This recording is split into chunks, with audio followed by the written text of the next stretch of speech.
தேவனையும் அவருடைய வார்த்தையும் அதிகமாக நேசிக்கிற கிறிஸ்தவர்களா நீங்கள்? அவருடைய வார்த்தையின் பிரகாரமாகவே நடக்க முயற்சி பண்ணுற கிறிஸ்தவர்களா நீங்கள்? அவருடைய வார்த்தைக்காக எதையும் விட்டு கொடுக்க துணிஞ்ச கிறிஸ்தவர்களா நீங்கள்? அப்படின்னா இந்த பதிவு உங்களுக்கு தான். நீங்கள் இந்த பூமியில் பொருளாதாரத்தில் ரொம்ப சிறப்பாக இருக்க மாட்டீங்க. அதே சமயத்தில் உங்களுடைய வாழ்க்கைக்கு தேவையானதை அனுதினமும் போராடித்தான், அதாவது உழைச்சி சம்பாரித்து சாப்பிட்ற அளவில் தான் இருப்பீங்க. இத்தனைக்கும் நல்லா பைபிள் படிப்பீங்க, நல்லா ப்ரேயர் பண்ணுவீங்க. அவருடைய வார்த்தையின் பிரகாரம் வாழ்கிறதுக்கு ரொம்ப கஷ்டப்பட்டு முயற்சி பண்ணுற ஜனங்களாகவும் இருப்பீங்க.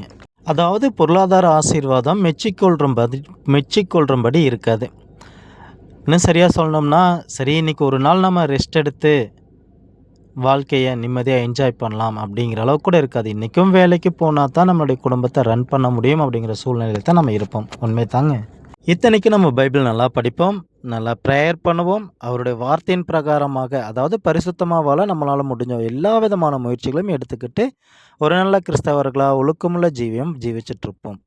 ஆனால் அதே சமயத்தில் இவ்வளோ கஷ்டங்கள் இருந்தாலும் நம்ம என்றைக்குமோ தேவனையோ அல்லது அவருடைய வார்த்தையவோ எதுக்காகவும் எந்த சூழ்நிலையிலும் விட்டு கொடுத்துருக்கவே மாட்டோம்.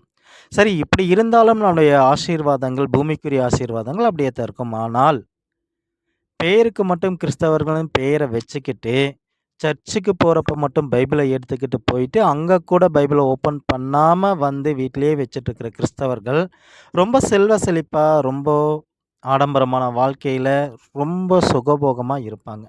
இவங்கள பார்த்துட்டு நமக்கு சில சமயத்தில் ஏக்கம் கூட வந்திருக்குங்க. உண்மைதாங்க. சரி, தேவன் ஏன் நம்மளை இப்படி வச்சுருக்காரு அப்படிங்கிற ஒரு ரகசியத்தை நம்ம தெரிஞ்சுக்கலாமா? ரகசியம்லாம் ஒன்றும் இல்லைங்க. தேவன் வெட்ட வெளிச்சமாக அவருடைய வார்த்தைகளை வச்சுருக்காரு. ஆனால் அதை நம்ம இப்போ புரிஞ்சுக்கலாம். மத்தேயு 6ஆம் அதிகாரம் 19ஆம் வசனம், 20ஆம் வசனம், 21ஆம் வசனத்தை நம்ம நல்லா வாசித்து பார்த்தோம்னா, பூமியிலே உங்களுக்கு பொக்கிஷத்தை சேர்த்து வைக்காதீங்கன்னு தேவன் தெள்ள தெளிவாக சொல்கிறார். ஏன்னா இங்கே பூச்சியும் துருவும் திருடர்களும் கெடுத்துருவாங்க, கண்ணமிட்டு திருடுவாங்க. பரலோகத்தில் உங்களுக்கு பொக்கிஷத்தை சேர்த்து வைங்க, அங்கே பூச்சியும் துருவும் கெடுக்கிறதில்ல, திருடரும் கண்ணமிட்டு திருடுறதில்ல. அதே சமயத்தில் நம்மளுடைய பொக்கிஷம் எங்கே இருக்குதோ அங்கே தான் நம்மளுடைய இருதயம் இருக்கும். நம்மளுடைய இருதயம் எங்கே இருக்குது? பைபிள் படிக்கிறதுலையும் ப்ரேயர் பண்ணுறதுலையும் தேவனோட ஐக்கியம் எந்த அளவுக்கு கொள்ள முடியுமோ அதன் பிரகாரம் நெருங்கி வாழ்கிறது தான் நம்மளுடைய இருதயம் இருக்குது. அப்போது நம்மளுடைய பொக்கிஷம் கூட அது தாங்க, எந்த மாற்றமும் இல்லை.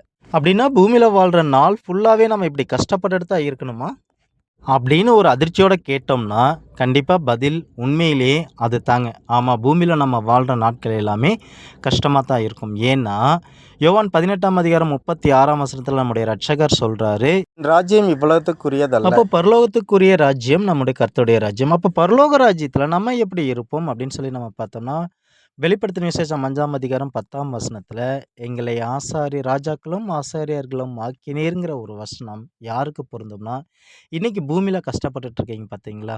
தேவனை நம்பிக்கிட்டு அவருடைய வார்த்தையை நம்பிட்டு பரிசுத்தமாக வாழ்ந்துக்கிட்டு கஷ்டப்பட்டுட்டு இருக்கீங்க பார்த்தீங்களா? உங்களுக்கு தான், நம்மளுக்கு தான், உங்களையும் என்னை மாதிரி இருக்கிற சகோதர சகோதரிகளுக்காகவே ஏற்பாடு பண்ணப்பட்டது தான் அந்த ஆசீர்வாதம். பரலோகத்தில் இருந்துட்டு பூமியை நம்ம ராஜாக்களாகவும் இருந்து ஆசாரியர்களாகவும் இருந்து ஆசீர்வதித்து ஆளுகை செய்வோம். அன்புக்குரியவர்களே, தேவனுடைய வார்த்தைகளை விசுவாசிக்கிற ஜனங்களாகிய உங்களுக்கு நம்ம சொல்கிறது என்னென்னா, எல்லா வசனத்தையும் விசுவாசிக்கிறீங்க, இதுவும் தேவனுடைய வசனம் தான், இதையும் விசுவாசிங்க, கண்டிப்பாக நிச்சயமான பலனை பெற்றுக்கொள்வீர்கள். அப்படின்னா இன்றைக்கே பேருக்கு மட்டும் கிறிஸ்தவர்களாக வாழ்ந்துட்டு இருக்கிறவங்களுக்கு என்ன ஆசீர்வாதம் அப்படின்னு தானே கேட்குறீங்க? பரலோக ராஜ்யம் ஒருபோதும் அவர்களுக்கு திறக்கப்படாது அன்புக்குரியவர்களே. ஏன்னா அவங்க கிறிஸ்துவ பேரை மட்டும் வச்சுக்கிட்டு அவரை மறுதளிக்கிறாங்க.